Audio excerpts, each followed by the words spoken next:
And you support the Black Lives Matter organization. Yeah. This is Adam Gillette with Accuracy in Media, and we have one heck of a story for you today.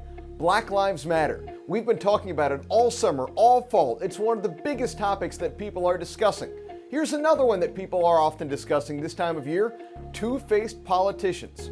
Let me tell you about Iowa Senate candidate Theresa Greenfield. She's running for Senate, helping Chuck Schumer take back the Senate in an incredibly conservative state. Now, this puts her in a tricky position, and she has to be publicly a moderate, even if privately she has to be a bit more progressive. Now, where does that leave her with Black Lives Matter? Well, Black Lives Matter is incredibly unpopular in Iowa, not only because of the violence that occurred there over the summer, but because one of their leaders has recently been charged with 9 additional felony charges. Amongst other things, he allegedly was planning to shut down a highway, put nails on the highway, and stage a hostage situation to distract police from the violence they planned elsewhere. This is not a non-violent, well-intentioned, reasonable individual who seeks to get reasonable reforms like ending chokeholds and demilitarizing the police. This is a radical, violent organization. Now, what does Greenfield do? She can't publicly support such an unpopular organization in Iowa if she wants to win. But privately, she has to appease her progressive base.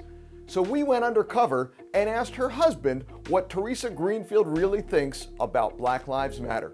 But she supports Black Lives Matter, right? Oh, absolutely. Great. She's okay. She's down with Black Lives Matter. In fact, we've done an awful lot to try to connect, and Theresa in particular has been working with all the black leaders in Des Moines and Cedar Rapids and Iowa City. Oh, and of course the Republicans are using the law and order thing, and we know all about that bullshit. Right. Now I know what you're thinking. Adam, that's just her husband. What does he really know about politics? What does he really know about his wife's political stances? In fact, he's a former communications director for a Democrat congressman. So he knows politics and he knows communications, and according to him, he knows that Theresa Greenfield supports Black Lives Matter. And you might say, maybe she just supports the grassroots movement, not the radical violent organization, not the Marxist group that seeks to dismantle the nuclear family. Well, we went to Theresa Greenfield directly and asked her what she really thinks about Black Lives Matter and the Black Lives Matter organization. We were reading through the website, and she was wondering why the words Black Lives Matter don't appear on the website. Yeah.